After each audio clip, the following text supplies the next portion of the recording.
Real-time and predictive traffic information in 40 countries around the world. It's great for travelers. Be on time for the important people and events in your life. Download the INRIX Traffic app from the iOS or Android store and learn more online at INRIX.com. That's INRIX.com.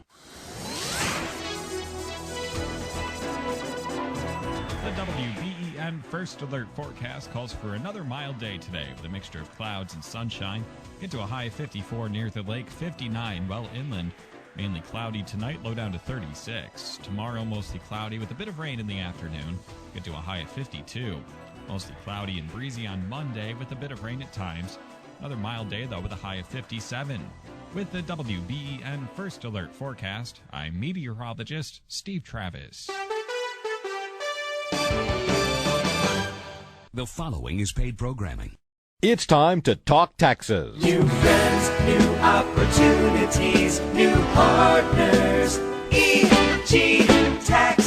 It's Ask the Tax Lady with Esther Gulius and EG Tax on News Radio 930 WBEN. To reach Esther now, call 803-0930. Toll free at 1-800-616-9236. And cell calls are free at star 930.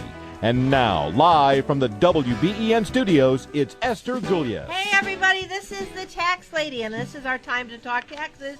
And since we only have, how many weeks left of taxes? 4 and a half. 5 weeks, yeah. And we certainly want to help you. So if you're sitting there at home with your W-2s, got questions, call the IRS. They haven't called you back. No, if they don't call you back, they don't even answer the phone. So if you need help, and by the way, if during the week you're at home and you have a tax question, you can call us at our corporate headquarters, and we'll be very happy to answer your tax questions over the phone. Most definitely. And that's Chris Fabian from EG Tax, our vice president. And, hello, Esther. Hello, Christopher. We've had a busy last few weeks, haven't we? You would think it would be Corporation Deadline Day. It is. That's right. By the way, if you are somebody with an S corporation, corporation deadline is March the 15th. If you're on a fiscal year, obviously that wouldn't be the case. You'd probably be a C corp. So that would be Tuesday, C corps or S corps. The 15th. And the penalty, though, you got to be careful. The penalty is $200 a partner per day. Yeah, which is a lot of money. It's a You lot gotta of make money. sure you get your S corporation filed. All right, today we're going to talk about itemizing, and a lot of people know they can itemize, but maybe they don't know the scope of itemizing. Who can itemize? Who should itemize? Should you itemize? Should you try to itemize? And what it does for you. All right? Right. Yep. And again, if you want to join us here in studio, 803-0930, 803-0930. We're here on WBEN on Saturdays from 3 to 4. If you're watching on WBBZ on Tuesday night at 6:30, we tape the show and play it back. So if you want to ask a tax question and be on the show, call us on BEN from 3 to 4 on Saturdays. Right? Definitely. Yep. Okay, so let's talk about itemizing. I think everybody knows that they can itemize, and there's basically categories. And one of the categories would be... Well, the first one is medical. Right. And that's the one people think, I can never reach it. It's so hard. It is, but look at the higher cost of everything. Right. Everything. I mean, especially, if you have insurance through the marketplace, your premium is part of medical. That's exactly right. And even you're maybe getting a subsidy for $100, but if it's still costing you $400 a month, that's $4,800. That's exactly right. And really, the medical floor for most people is going to be 10% of your adjusted gross income. So here's some of the things that are in medical. Acupuncture. You're going to see, I'm going to go the alphabet. Acupuncture, ambulance, artificial limbs and teeth, birth control pills, braille books, breast pumps, tuition for children with special needs or to go to a special camp, which people don't realize that they could actually be living there. That's right. Yep. Hand controls for a car for if you're a disabled person, chiropractor, contact lenses, crutches, dentists, special diet over the regular cost of food to alleviate a medical condition. If it's prescribed by the doctor, drug addiction treatment, eye exams, glasses, fertility enhancement, hearing aids, batteries, insurance premiums, which you just talked about, including long-term care insurance, lead paint removal, if a child is detected with elevated lead levels in their blood, medical aids, nursing, Medicare premiums, medicines, medical equipment, nursing care, homes, sterilization, therapy, and travel, just to name a few. Yeah, and medical improvements to the home. Right. Getting that walk-in shower, making a wheelchair ramp, things like that. And so how that is deductible is, let's say that you put in that walk-in shower and, if it increases the value of your home, whatever the increase of the value of the home is reduced by the amount you paid for the shower. Right. So if you paid $5,000 for the shower and you have a realtor come out and they say, well, really, it only appreciated the value of your home $500, or maybe not at all, because sometimes you put in these medical appliances and they could take away. So then the entire amount would be tax deductible. Right. All right. I'm Esther Gulius, the tax lady from EG Tax, 803-0930, 803-0930, star 930 on a cell phone. If you're calling from Toronto or Florida or Arizona, our toll-free number is 1-800-616-9236, and we're going to go to Sam. Hey, Mr. Sam, how can we help you? Hi, Esther. Hi. This ties right in with what you're talking about. Good. Itemizing. And what happened was won a $1,000 promotion at a local casino. Okay. Congratulations. I beg your pardon? Congratulations. Well, thank you. And I would like to know if I don't itemize. So I go with the standard deduction. Mm-hmm. I really don't have any deductions. Okay. And I see it's listed on other income on line 21. Okay? Right. That's exactly right. Okay. Now, I was also told that if you could prove that your gambling minus column exceeds that amount, that you could deduct that or eliminate that. Now, would I, in fact, have to itemize, which I don't think is going to be possible in my case because I have no other deductions. Right. So my question to you is, do I have to put in the $1,000 under other income, even though I do have the backup documentation that well, the Chris losses is gonna, were much Sam, greater? Chris is going to tell you the bad news. Yeah, unfortunately, the only way to take your losses is through the itemized deductions. Okay. So I understand, Chris. So, all right. So in my particular case, it might be just swallow the pill. Swallow the pill hard, Sam. Yeah, and so that's the only way I could get the. That's it. Is to itemize, and it's really not going to be advantageous. That's exactly right. Okay, thanks a lot, guys. Thank you, sir. Bye-bye. Right. Yeah, a lot of people don't realize what that extra bit of income on line 21 can do to you, especially if you can't itemize. See, you see the standard deduction if you're married filing a joint return is $12,600. If you're single, it's $6,300, and if you're head of the household, it's $9,250. So until you come up to that level in itemized deductions, the things that you can expense, then it's not going to be to your advantage to itemize. Right. And then, not saying Sam is old, but in case Sam was on Social Security, that $1,000 could make another $1,000 of his Social Security taxable. So now he's paying tax on $2,000, not just the $1,000. That's right. I had a client the other day, and I said to them, now watch. They said, well, how come I don't get a refund this year? And I said, remember the $6,000 you took out of your 401k to buy the car? Yes. Watch what it did to your Social Security, because they weren't at 85%. It made your Social Security almost $6,000 more. So it was like you got 12 instead of 6. So anyway, I'm Esther Gulius, the tax lady from EG Tax. We're going to take a short question here before we take a break. Hey, Joanne, how can we help you? Yes, good afternoon, Esther. It's good to talk to you. Thank you. I have a quick question regarding itemizing, which we also do. Yep. I have a brokerage account, and in the past I've been able to subtract my management fees, but I didn't realize that they weren't able to subtract the IRA management fees. Yeah, is there a way of doing that? All right. No, look at this is why. Let's say that you have an IRA and you put in $100,000 that you wrote off, $100,000 in IRAs. So when you go to take it out, over the years you've had brokerage fees in there that let's say you had $20,000 at appreciation, so now you're up to $120,000. But let's say there's $5,000 in brokerage fees, and you say, well, I'd like to write off those brokerage fees. But the truth is, all that's taxable on the IRA is what hasn't been taxed, which would be the $115,000. You can't double dip. You can't take the $5,000 in brokerage fees on something that's only going to be taxable on what's left. So that's why they won't let you take brokerage fees on a pension account. Okay, even though when you're taking the distributions out every year and you're actually... You've got to understand, you're only taxed on the actual non-tax dollars. So if you take out the brokerage fees out of non-tax dollars, it would make it non-deductible. Okay. So there's no way of getting around that, not by having them bill me directly for these fees? Oh, yeah, if you pay the broker, all right, but this wouldn't make any sense, would it? No. Because let's say that you pay the broker $1,000, right? And you use after-tax dollars to do it, and you're in the 10% bracket. So you paid them $1,000 good dollars, right? And you're going to get a benefit of $100, 10% of $1,000. So why would you do that? To save them, to be able to deduct. No, but remember, if it comes out of your IRA, they're just taking it out of your IRA, and you're only going to pay taxes on net dollars.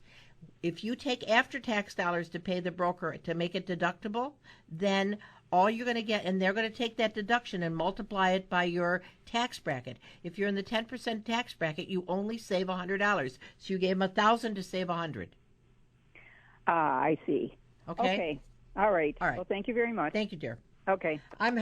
It can be very confusing. Yep. But if you're taxed on things that haven't been taxed on an IRA or pension, so if you have after-tax dollars, you're limited by your tax bracket. So people don't realize that just because you got a $1,000 deduction doesn't mean you saved $1,000. Right. Okay, I'm Esther Gilius, the tax lady from EG Tax. 803-0930, 803-0930, star 930 on a cell phone. We're going to take a short break. We'll be right with you. Attention real estate investors. Thinking of selling investment property? Pay no tax. Call R.J. Gullo 1031 Exchange Company. National qualified intermediaries for 1031 exchanges. For a free consultation on how to pay no tax when selling investment property, call 675-1500 or online at rjgullo.com. That's 675-1500 or online at rjgullo.com.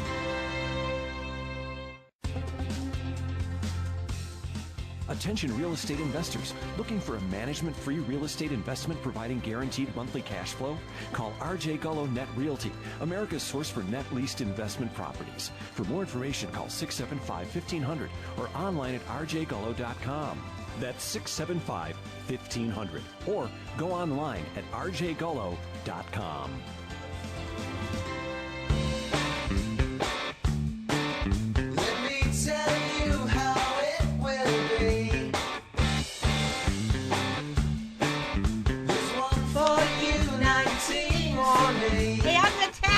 Lady, not the tax man, from EG Tax, and we want to help you with your taxes. 803-0930, 803-0930. I'm in the studio with my able assistant and vice president and smart guy, Chris Fabian. And if you have any questions, join us here in studio with your questions. And we're going to go back, and we're talking itemized deductions. We want to talk about taxes, what taxes are deductible next. We have all these people that have been waiting, and we're going to go to Joe. Hey, Joe, how can we help you? Yes, I was wondering, student loan interest, if I don't itemize, can I still take that interest off somewhere? Yes, sir. If it's your loan, paid with your money, and you haven't been phased out because of income, it's an adjustment to income. Right? Want to add anything to that? It's on page 1 of the 1040 or on the Schedule A. That's all the way down at the bottom under adjustments. You can write up to $2,500 of student loan interest off. Okay, but that's on page 1 of the 1040, it's under the adjustment. Nope, not on the itemized deductions, right on the 1040 itself. It's an adjustment. Okay, it's on the 1040 itself. Right. Okay. I have another question. My daughter, she paid for fertility treatments that weren't covered under insurance. Would those be covered? It is. It's a medical deduction. Now, her medical deduction is going to be limited to by 10% of her adjusted gross income. So if she has $50,000 in income, they're going to make you take $5,000 away from it. So she wants to make sure she includes. Anything over the 5 then would be a deduction. And to that, she can add her mileage, her dental work, her glasses, if she had to pay any insurance out of pocket, like Chris was talking about at the marketplace. Prescriptions, yeah. Co-pays, anything right, like co-pays, right. Okay. Well, thank you very much. You're very welcome. And let's see, we're going to go to Tom. And hey, Mr. Tom, how can we help you? Yeah, hi, thanks. There's a burgeoning independent film community in Buffalo, as around the whole country, and a lot of us are trying to figure out how do we and when do we deduct any kind of investment production costs that we put into the creation of a film. And I think that this, IRS code 181 or CFR code 181 addresses that, but I don't know what it means. Okay, so if you are all right, there's two things. If you're a performing artist, then there is a performing artist adjustment on page 1 of the 1040. But if you're actually producing a film, then the expenses would be deductible once you have a product and you're selling it. Would you agree with that, yes. Chris? Yep. So all of it would go into the cost basis of the production, and then once you start distributing it and making money, then that's when you start to recoup your costs. Okay, and what happens if it never gets distributed? Nobody buys the film. Well, then you really have to ask yourself where you see, the whole thing is with the IRS, they'll let you take a loss if you're really trying to make money. But if it's something that's just the love of your life, you just want to do this, it's an artistic endeavor, then they don't really care. They don't let you write it off. So really it comes down to what your motivation is. So now if your motivation is to make money, then that's what they would hold you to. So you want to make sure that you cross your T's and dot your I's, because you have to prove that you're trying to make money. Now, if you ultimately didn't make any money, then that would then with the burden of proof being on you, you should be able to deduct it. Okay, after the completion of the film. After the completion of the film. But remember, if the auditor says, but all right, so you're in the burgeoning artistic community of Western New York, do you love it? You go, oh, we love it. You got a passion? We got a passion for it. So would you say you would do this even if you didn't make money? Probably. Yeah. Then it's a hobby and it's not deductible. Right. Okay. Okay. All right. Thank you. All right. Bye-bye. Right? I mean, because if you love it and you'd spend the money anyway, then that's your hobby, and they aren't in the business of letting you write off hobbies. Right. Almost like horse racing. All right, let's go to Vero Beach, Florida. Mr. Joe, how can we help you? Yes. Can you hear me all right? I can. I know it's a long way from Florida. All right. Because I can barely hear you, but I can. Oh, I'm sorry. I make a taxable distribution from an IRA to a Roth. Okay. And sometimes, for tax reasons, I have to recharacterize the part or total amount. Okay. Now, recharacterize from what to what, though? From the Roth back to the IRA. Okay. So, in 2015, I don't believe there was a deadline other than maybe 12/31 of 15 to do that recharacterization. No, you can do a recharacterization up to tax time. Up to tax time. Mm-hmm. Okay. Now, in 2016, is that going to change? I don't know. I mean, as far as I know, it's always been up to tax time. Now, I don't know what they're going to write in the law. I don't know that they're going to change the law, but it's always been up to tax time that you could recharacterize. Because let's say that's in good faith, you put money into a traditional IRA and you go to do your tax return, your taxes, and you're phased out because of your income. You have to recharacterize or take it out. So as far as I could see, tax time would be the deadline. I can't see them changing that. All right. I thought it was December 31st of the... But how could you do that when you haven't filed your tax return yet and you don't know what your income is? It's absolutely tax time, because we do recharacterizations with our clients all the time. All right. Thank you very much. Thanks, Joe. How do you listen to our show? Yeah, how do you listen to our show, Joe? You stream it? How? Yeah. On the computer. All right, you stream it. All right, thanks for the call. All right. Have a great day. I'm Esther Golias, the tax lady from EG Tax, 8030930, 8030930, star 930 on a cell phone. We're talking itemized deductions. We want to talk to you. We want to talk next about taxes. When another itemized category is taxes, which would be state and local taxes paid. Now, obviously, in New York State, we really know how to pay taxes here. So that's an itemized. We have no local tax, though. We have no local tax. Where's in Ohio? Yep, they Pennsylvania. In Pennsylvania, they have a lot of local taxes. Now, you can also take sales tax.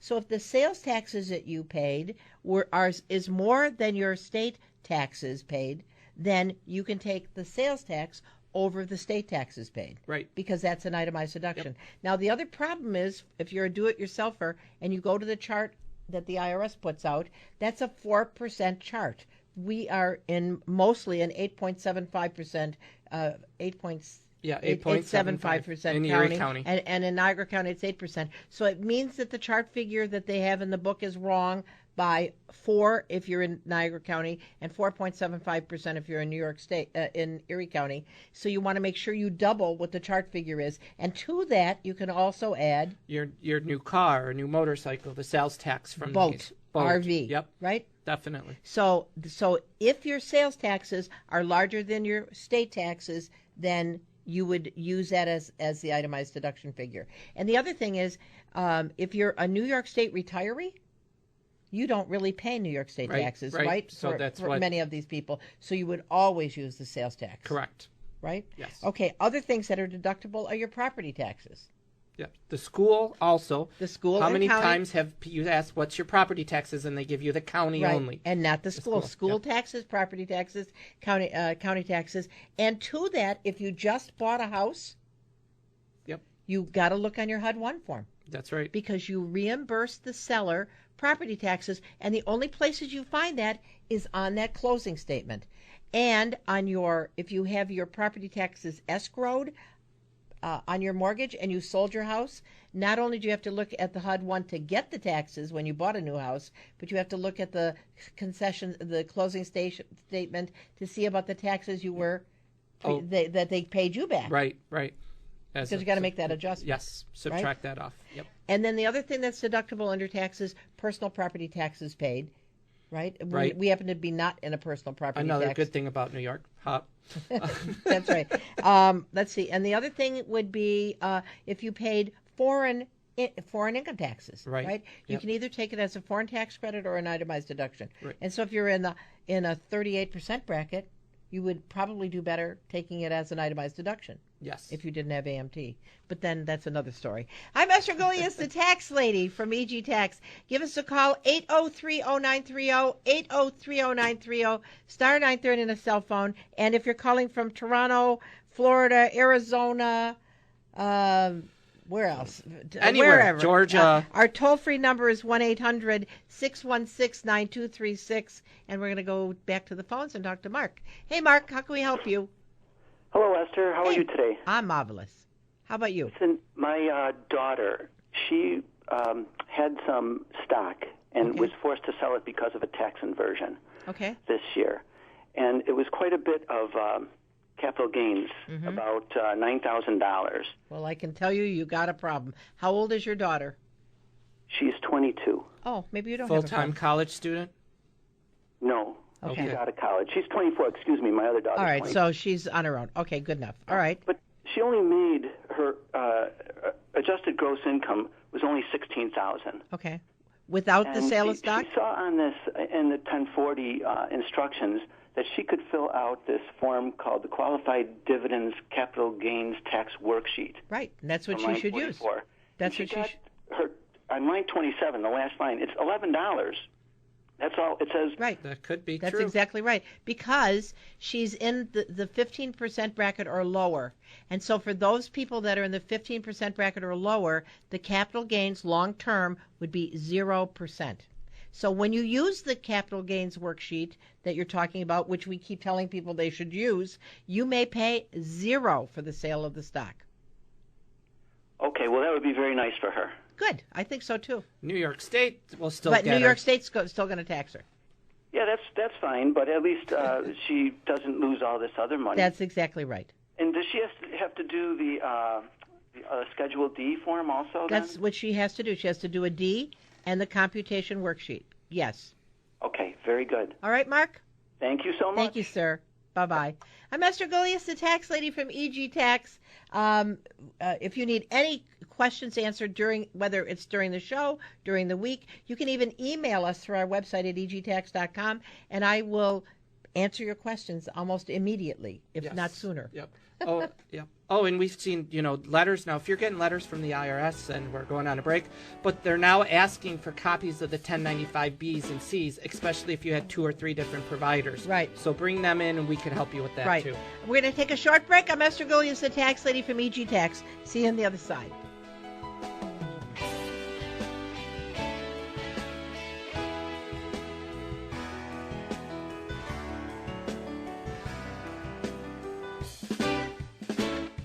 Hi, this is Esther, and let me tell you how great it is to have an insurance agent like Nationwide's Bill Barber. Bill's 40-plus years experience has saved me money on my premiums and potential claims. Have an insurance question, problem, or crisis? Bill will work with you personally without calling an overseas customer service number. All I can say is whenever I need someone on my side, I'm glad to have Nationwide's Bill Barber. For all your insurance needs, call the Bill Barber Agency at 688-2199. Call 688-2199 today. Nationwide is on your side.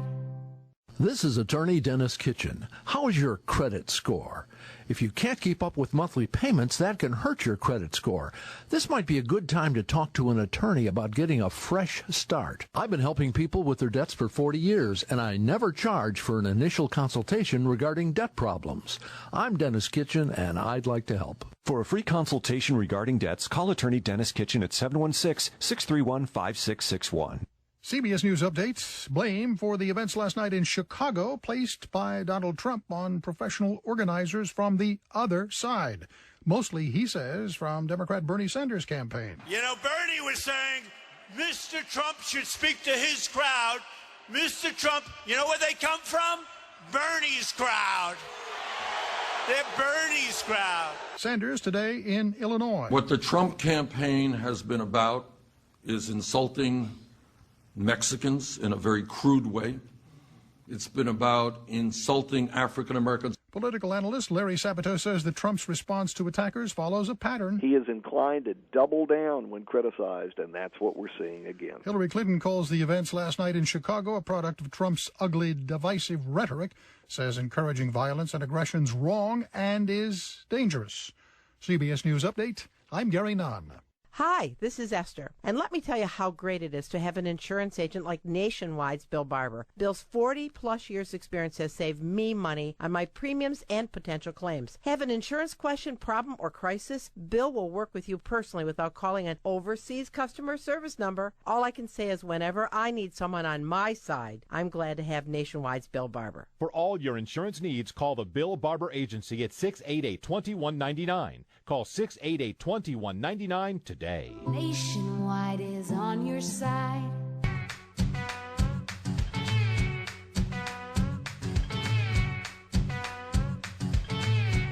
I like that song.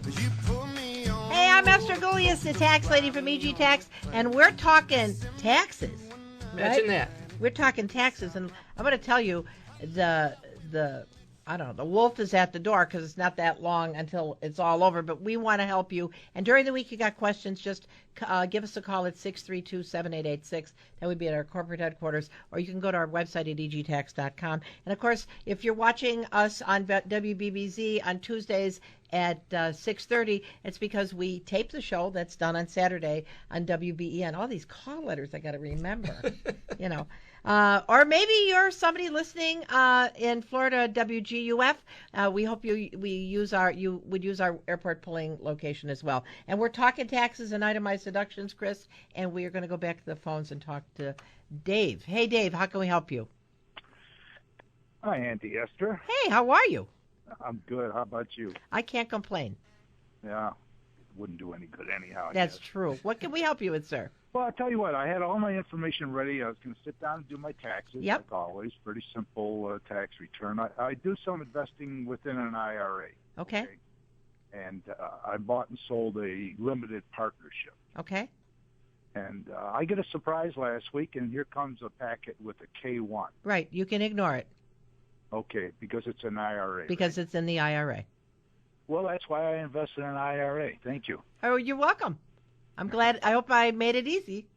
You certainly did. All right. Thanks, Dave. Have a great day. Bye-bye. Bye-bye. Yeah, you get K1s. It was interesting. Tiffany yesterday had a client who brought his K1s in, and they were talking about it, and he said, "Don't I have to report this?" And I looked at it and said, "IRA?" I said, "No, because it's all within. They're keeping track of it within the IRA." Okay, I'm Esther Gilius, the tax lady from EG Tax, 803-0930, 803-0930, star 930 on a cell phone. We're talking itemized deductions, and we're talking to you. So give us a call, and we're going to go back to the phones to talk to Lou. Hey, Mr. Lou, how are you? How can we help you? Hi, guys. I'm great. I enjoy your show, even though I hate the subject. I know what you mean. A lot of my clients say it's a lot like going to the proctologist. Yeah. But they said that, but they have a really good time. I get the silly award for the day. I e-filed directly with the IRS this morning. Okay. And I reviewed it, and I then submitted it without printing it. So therefore, I'm struggling with my state return. I go to the IRS site, the Easy File site, and thinking I could re-enter my, login and password. Right. And I can't find anywhere on that site that allow me to go back in, pull up the return I submitted, and print it. Well, but Lou, didn't you say it was a pretty simple return? No, I didn't say it was simple. Oh, it's not a simple return. No. Okay. So you really need that copy. The only thing you can do, you can get a copy of the return. A transcript, right. That's 5 to 7 days. But I am correct. There's no way to pull that down like you normally could, right? I mean, not that I'm just aware the transcript. Of. That's why you didn't use. Would you use Easy File website? Yeah, I use their Easy File. Yeah. The 150,000 one. Yeah. Where you don't get all the help, but it's right. Good stuff. Okay, well, you answered my question. Okay, in 5 days you'll be happy. Okay. All right, thanks, Lou. Bye-bye. I'm Esther Gilius, the tax lady from EG Tax. We're talking taxes. We're talking itemizing. Want to talk about other things that are deductible as an itemized deduction? Interest. Yep, your interest paid. on your mortgage. Mortgages or second home. Right. Which also includes a boat and a motorhome. If it has a potty and a kitchen and a place to sleep. That's right. A separate potty, a separate kitchen, and a separate bedroom. Would not be a very nice place to eat if the potty was in your kitchen. But the whole thing is that would be the interest paid on second homes is also deductible. Yep. It can only be on your primary or secondary home. You can only have interest that's deductible on up to 2 places. 2 homes, but you could have 3 loans out on your house. That's exactly right. And they all provided they don't exceed $100,000 if it's a second mortgage or $1 million if it's a primary mortgage. And I would think that's not a big problem around here. Right? No. And then the other thing is business interest and student loan interest, but student loan interest is not found on Schedule A. It's an adjustment. As we told our caller earlier, it's on page 1 of the 1040. But, if you're in one of this where maybe you can't claim all your student loan interest, maybe you want to take a home equity loan out or a line of credit and pay off. That's a great point, Chris, because let's say that you're somebody that your income is too high to take the student loan interest because they phase it out. You might be smarter to refinance it for 2 reasons. It's a lower interest rate, and all the interest would be deductible provided it's under $100,000. Right. So that's something to think about. The other thing is MIP, mortgage insurance premiums, are also considered interest maybe. Well, first of all, you had to buy your house from 2007 forward. And then there's the income limitation also. So if it's as long as your income's not over $100,000, all the MIP is going to be deductible. Then it starts to phase out, and at 109, it isn't deductible anymore. So that's interest. The other thing is investment interest is also an itemized deduction. So if you're borrowing money to invest, like for instance, if you have a brokerage account where you're borrowing money through your brokerage and you're making money on the investments. The key word is making money. On the investments. Yes. Right. Then you'd be able to deduct it on your Schedule A. Right? Yes. I'm Esther Galias, the tax lady from EG Tax. If you have any tax questions, you can join us here in studio, 8030930, star 930 on a cell phone. And for those of you that are watching on WBBZ, this concludes our show for the day, and we're going to be signing off on BBZ. And for the rest of you, we're going to take a short break. We'll be right back with your questions. The heating season is here. Wentz Propane and Oil wants you to stay warm. Call today to schedule your delivery and get $100 off your next delivery if you refer a friend. Call Jack today at 731-9826 or 731-3015. Mention EG Tax for a special discount. Call today, 731-9826. That's 731-9826 for Wentz Propane and Oil. When faced with the uncertainty of an aging parent and what to do with their finances, you may have dozens of questions. Things like preparing for long-term care and the cost involved, or having the family home gifted to the children are among them. Jeffrey Katz, an elder care law attorney, will help you navigate all of the potential problems and solutions. Jeffrey Katz has been a longtime associate of EG Tax, and they are proud to recommend him to their listeners. Call Jeffrey Katz at 633-3363. That's 633-3363. Jeff will help you plan. Attention real estate investors. Like owning multifamily investment property but not interested in the day-to-day headaches of management? Call R.J. Gullo Investment Company to learn about multifamily co-ownership investing. For more information, call 675-1500 or online at rjgullo.com. This is not an offer to sell nor a solicitation of an offer to buy any security. Such offers can be made only by a private placement memorandum. In the nation, they go by Guardian, Lifesaver, and Friend. At Nationwide Insurance, we just call them agents. We put members first because we don't have shareholders. Join the nation that cares. Nationwide is on your side. I have an insurance agent who cares. That's why Bill Barber has been my agent for 15 years. For any insurance needs, call Bill. 688-2199. Nationwide Mutual Insurance Company and Affiliates, Columbus, Ohio. Subject to underwriting guidelines, review, and approval.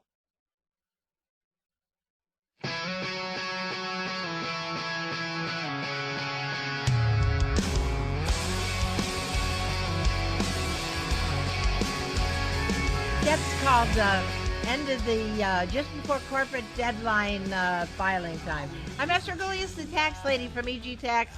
We have like 20 minutes to talk to you before the show is over. If you got a question, give us a call, 803-0930, 803-0930. And we got Judy, who's been waiting patiently in Wheatfield. Hey, Judy, how can we help you? Hi. Okay, this question is about 529. Uh-huh. Okay, as a grandparent, I put in $5,000 for these different people. Now, am I allowed to take anything off as a deduction? Only on your New York State return. And are you still married? No. Okay, so then you're only allowed a $5,000 deduction on New York State. On New York State. Right, and so if you don't owe any New York taxes, I don't owe any New York taxes. then it doesn't. Any good. Okay, now my children have children, and they're putting in $5,000. Okay. Are they allowed to take money off? Of course, if they can take up to $10,000 on a joint return. $10,000? 5 and 5. Well, is it in the who's listed as the custodian as the on the account? Father is the custodian, and he puts in, I don't know, $2,500 for each child. So he puts in a maximum of $5,000. Okay, so then he can claim it'll be a subtraction in New York State. Yep. Subtraction in New York State of what? 5,000. 5,000. Okay, now if he put in 10,000 a year, he could take off 10,000. Yep. Holy cow! So you may be better. But you got to understand, Judy. Yeah. It's not that big of a deal. It's if you're in the 8% bracket and you put in 10,000, you save $800. And I'm not saying that that's bad. Right. That's good. But it isn't like if you were in the 25% bracket on the federal and save $2,500. It's just going to be whatever tax bracket you are in New York State, and that's the only place it grows. It's going to be a deduction. Is on New York State. Okay, but the maximum is $10,000, not $5,000. For a married couple. For a married couple. Okay, well that would be their case.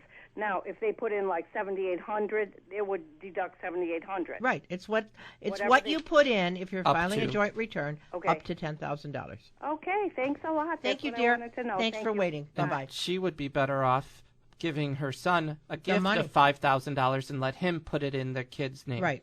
So then he could claim the extra $5,000. That's right. Right. Good suggestion. We're going to go to Sue in Hamburg. Hey, Sue, how can we help you?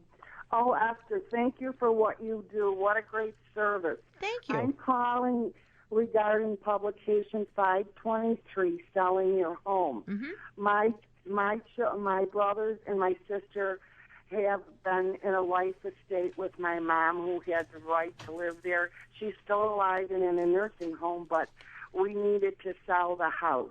Okay. The brothers lived there. I didn't. I own my own home, but I received a 1099-S for the money they gave me. But when I read this publication, I need everything except the main home, the residence. That's a big exception. You see, your brothers who live there, because the home was theirs 2 out of the last 5. They lived there 2 out of the last 5 years. They're not going to have to even report it because it's not taxable to them. But to you, it would be, if you haven't lived there 2 out of the last 5 years and the title passed to you prior to the sale, then and it sounds like it must have, then it's going to be a taxable event. This life estate was made in 1998 after my dad died. But my question is, on page 4, it says eligibility exceptions, and it lists 3 things like marriage, divorce, and if you sold vacant land. And then it said what you sold was a remainder interest, such as ownership, blah, blah, blah, the right where someone else has the right to live, or your previous home was destroyed or condemned. Is that an exception? All right, so the title was not, was the title transferred before the sale? Or was it just a life estate in Mom's name? I'm sorry, I didn't hear you. Was it just a life estate in Mom's name, or was the actual title transferred? It was the title and everything was in Oliver and 5 of them, 4 children and my mother. If the title was transferred over, then it sounds like you wouldn't qualify for the life estate, and that's why they sent you the 1099-S. But this is what I would do. It would behoove you to do it. I would call the attorney who typed up the papers to make sure that the title was actually transferred. The title was transferred to the new owner? No. I'm talking in your name. In your name, Sue. The title had to say Sue, Tom, Joe, and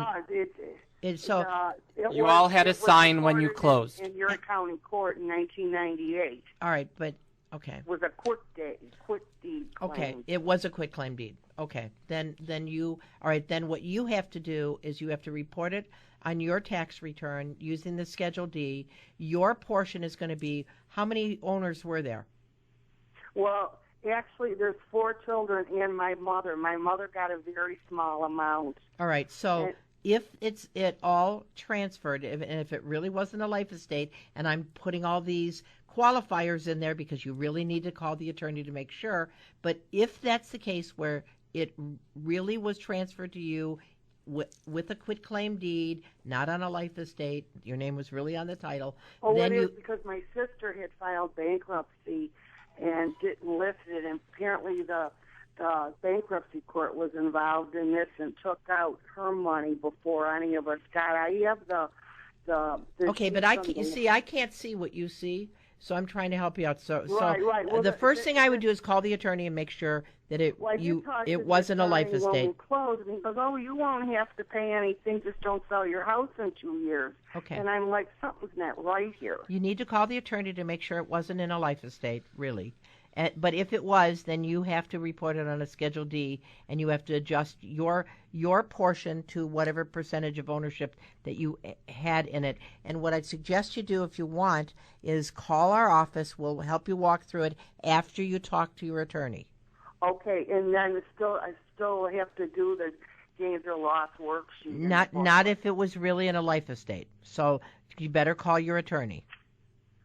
Okay. It says right in there, life estate. It says on what? On the deed. Okay, then he shouldn't have sent you the 1099-S. Okay. So you need to talk to them because the IRS got a copy of that. So right, he should file an amended one. So you need to call your attorney. Okay. Okay, honey? And can he correct that with the He government? certainly can. He can make a corrected 1099-S. Okay, thank you You're so welcome, much. dear. Bye-bye. Okay, bye-bye. All right, I'm Esther Gulius, the tax lady from EG Tax. 8030930, 8030930, star 930 on the cell phone. You know, you have to rely on the fact that you know that somebody's sending you something, and it's right or wrong. And so before you do your tax return, you have the right to call them up and say, gee, I don't think this is right. I thought it was a life estate. And I don't really know if she knows, you know, Right. and it'd be a shame to tax yourself on something that isn't taxable. I'll give you an example. We're coming here today. Many people sell stock, and the 1099-B that they get has a zero cost basis. And you know that it doesn't have a zero cost basis. There is a cost basis on the stock, but many times because people don't know what to do with it, they just say, I'll pay the taxes. You shouldn't just pay the taxes. You should go back and research it as best as you can. Right? Yep. Could save you 21%. A lot of money. Okay, let's go back to the phones, and I'm going to go to Cindy. Hi, Cindy. How can we help you? Hello, Cindy. Cindy. Not Cindy. Put her on hold. Put her on hold. Okay. I think Jay's not done with her yet. Oh, okay. Good enough. Anybody in particular? No? Okay, well, we got 3 calls coming in, and I don't know. Wait. Now line 1. Line 1. Okay. Hey, Cindy. Cindy. Oh, no, Cindy's Cindy. gone. Okay, well, anyway, Mr. Gulius, the tax lady, live radio. We know taxes, not yeah, phones. we do. All right. We're going to talk while we're waiting for everybody to get back on the lines. We're talking about itemized deductions. We're talking about interest. We talked about charity now. Charity is a great big itemized deduction, but it's not for people who want to guess at what they gave to charity. Right. You can't just say, give me whatever, because that isn't what's deductible. It's what you actually spent. You have to have the receipts or be able to show the receipts in the event of an audit. Yes. And that would be cash that you gave to a qualified not-for-profit charity, church, Girl Scouts, Boy Scouts, and a whole list of 501c3 groups that you can give the money to, and non-cash items. And in non-cash, you have to be very careful because you have to have a complete list of what you gave. That's right. Complete list, itemized. And if you're saying you gave over $5,000 worth of non-cash items, you better have an appraisal. That's exactly right. So, because they will ask for it. It's right on the 8332. All right. So, men, can I go to the phones? All right. I'm ready. Ready? All right. And I don't know who I'm talking to, but hey, Frank, this is Esther. How can we help you? Yes, my name is Frank. I got a question about the sale of a house. All right.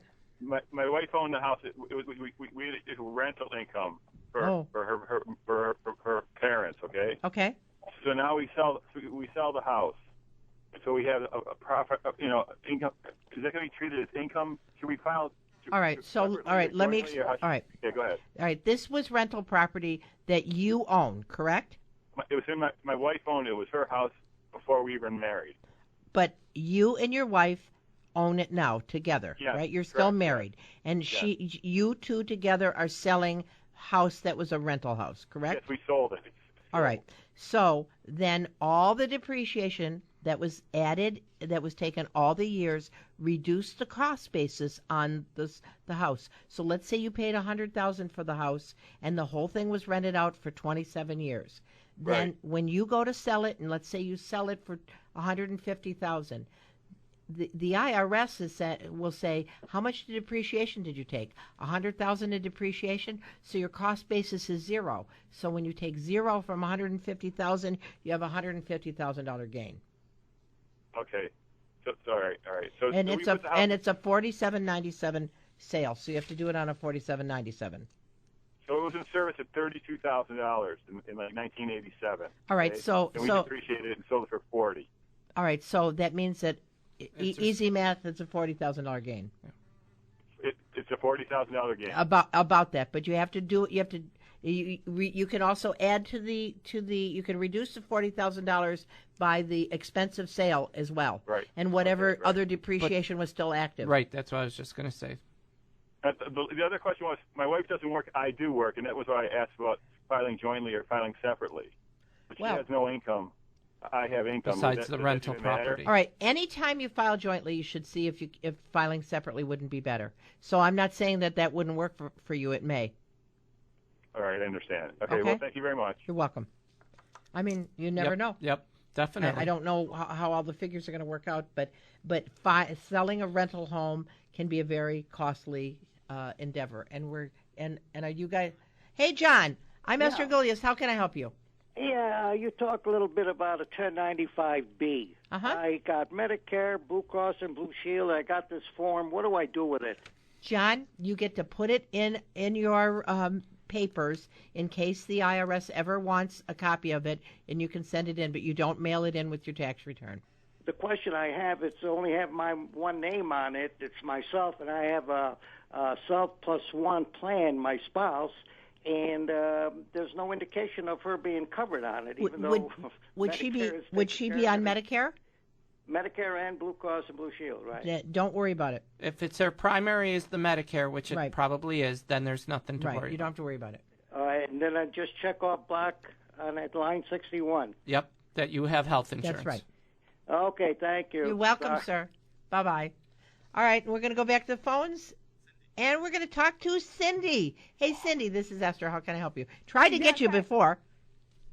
I have a question. My son is in jail, and he was on my health care, and I was just wondering if I can take him off of my health care because he is in jail, because I don't want to get in trouble for having him not on health care. Well, I don't think it's... I mean, he's probably got the best health care in the world. Obviously, how old is he, Cindy? He'll be 24 this year. Is it costing you anything to have him on your health care? Yes.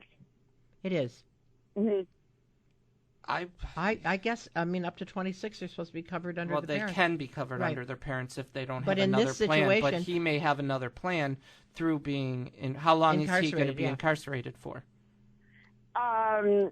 Well, he's sentenced for one, but he's being sentenced for the other one. And how long? What's his Cindy? What's his sentence? 6 months. Oh, see, okay. I guess I would leave him on there because you don't want him to come out right. and then not have health insurance. Right, because it's a possibility he'll be out this year, which would mean that he would possibly be penalized. If he's your dependent, well, he won't be her dependent. No, he won't be in her family home. Well, right? I haven't claimed him in 5 years, and he's been on my health care. Right. Right. Well, I mean, is he really going to make any money this year? Is it a possibility? Because he sounds like a Medicaid. He sounds like somebody that should be on Medicaid. I would call Tim in our Lockport office. That's a good idea. 438-2137. Mm-hmm. And talk to Tim. And he's a navigator, and he'll help you, and there's no charge. Okay. All right, Cindy? Okay, thank you so much. Dear. Bye-bye. And who else we got here? Hey, we got Lance. Our phones aren't working, and so your names are being fed to me through our magic of radio. Joe. Lance, how can we help you? Oh, just a quick comment on the 529s. Uh-huh. If you have 529s that aren't New York State 529s, you might think, why would you? Well, better interest rates. Certain financial companies, that's not deductible, right? Or is it? No. If they're not in New York, it's got to be a New York State 529. Yep. Yeah, I just thought I'd throw that in because. Well, that's good. You are right. I mean, when you send in your money to a 529, it's managed by New York State, and that's it. But it is a deduction, and it's something. As long as it's in New York, right? Okay. Thank you. Thank you, Lance. Thank you for your comment. And last but not least, we have Sharon. Hey, Sharon, how can we help you? Hi, I have a question. I'm in a high deductible medical plan, and I have a health savings account. Now, right now, I don't have really very much in it. these tests are going to be kind of expensive. I'm wondering, can I have the tests done, find out how much I'm going to need to pay them with a credit card, and then put the money in a health deductible account and transfer it back over? No.